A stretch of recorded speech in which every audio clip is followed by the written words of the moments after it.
بسم اللہ الرحمن الرحیم۔ لاکھوں کروڑوں درود نبی اکرم صلی اللہ علیہ وآلہ وسلم پر اور ان کی آل پر۔ ناظرین کرام، السلام علیکم ورحمۃ اللہ وبرکاتہ۔ ظلم اللہ تعالیٰ کو انتہائی ناپسند اور ظالم سے سخت نفرت ہے۔ قرآن پاک میں اللہ تعالیٰ نے ظلم کی قباحت و شناعت کا ذکر فرما کر ظالم سے عدم محبت کا اظہار اور اس پر لعنت فرمائی ہے۔ دنیا میں ظالم طاقت کے بل بوتے پر جتنا بھی اکڑے، انجام اس کا نہایت برا ہے۔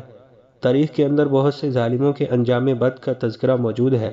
اس وقت ہم اس امت کے ایک بڑے ظالم کا تذکرہ کر رہے ہیں جس کا نام حجاج بن یوسف ہے۔ 45 ہجری یا اس کے کچھ بعد پیدا ہوا۔ امی خلیفہ عبد الملک بن مروان کی جانب سے عراق اور خراسان کا گورنر بنا۔ حجاج کی ستم ظریفی اور خون ریزی کے واقعات عجائبات عالم میں سے ہیں۔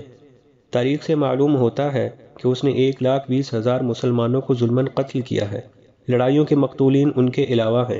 حجاج خود کہا کرتا تھا کہ میرے نزدیک لذیذ ترین شے خون ریزی ہے۔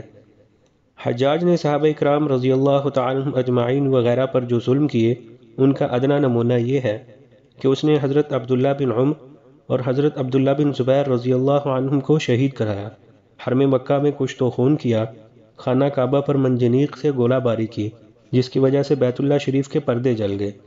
سب سے اخیر میں جن بزرگ کو اس نے شہید کیا وہ جلیل القدر تابعی حضرت سعید بن جبیر رحمہ اللہ تھے۔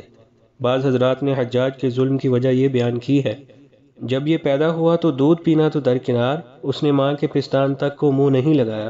گھر والے پریشان ہوئے تو ان کے پاس ابلیس مردود نے حارث بن کلدہ طبیب عرب کی شکل میں آ کر کہا، اس کو کالا بکرا ذبح کر کے اس کا خون چٹا دو اور چہرہ پر بھی مل دو۔ گھر والوں نے ایسا ہی کیا، تب حجاج نے ماں کے پستان کو منہ میں لیا۔ حجاج کا انجام ایسا ہوا، یہ ایک نہایت عبرت انگیز داستان ہے جو سننے سے تعلق رکھتی ہے۔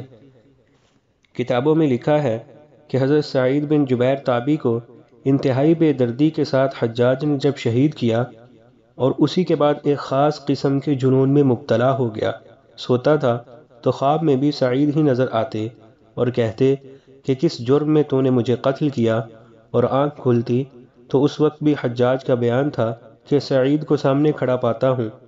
اسی زمانے میں حجاج کے پیٹ میں سرطانی پھوڑا نکلا جس کی سمیت روز بروز بڑھتی جاتی تھی۔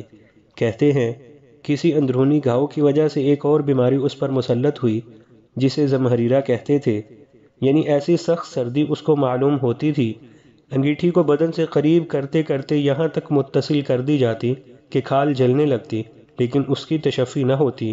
اطباء نے جب تجویز کیا کہ پیٹ میں پھوڑا ہے تو جانچنے کے لیے روٹی کے ٹکڑے کو دھاگے میں باندھ کر حجاج کو نگلوایا گیا۔ روٹی کا ٹکڑا جب اندر چلا گیا تب جھٹکا دے کر ٹکڑا باہر کھینچ لیا گیا جو صرف کیڑوں سے بھرا ہوا تھا۔ آخر مرض ناقابل علاج قرار پایا۔ خواجہ حسن بصری رحمہ اللہ کو اس نے بلوایا، رونے لگا اور گڑ گڑا کر التجا کرنے لگا، میرے لیے دعا کیجیے۔ خواجہ حسن بصری رحمہ اللہ نے کہا، اے حجاج، دیکھ میں نے تجھے نصیحت کی تھی کہ اللہ والوں سے دور رہنا، سعید کے ساتھ تو نے جو کچھ کیا اسی کا خمیازہ ہے۔ حجاج نے کہا کہ اب صحت کی دعا نہ کیجیے تاکہ میری مشکل آسان ہو۔ حجاج مر گیا۔ خواب میں مرنے کے بعد کسی نے دیکھا، کہنے لگا سعید کے بدلے میں مجھے مسلسل قتل کیا جا رہا ہے، قتل ہوتا ہوں پھر زندہ کیا جاتا ہوں پھر قتل ہوتا ہوں۔ ناظرین کرام، اس واقعے سے ہمیں یہ سبق ملتا ہے کہ ظلم کا انجام انتہائی برا ہے اور ایک دن اس کی سزا ضرور ملتی ہے۔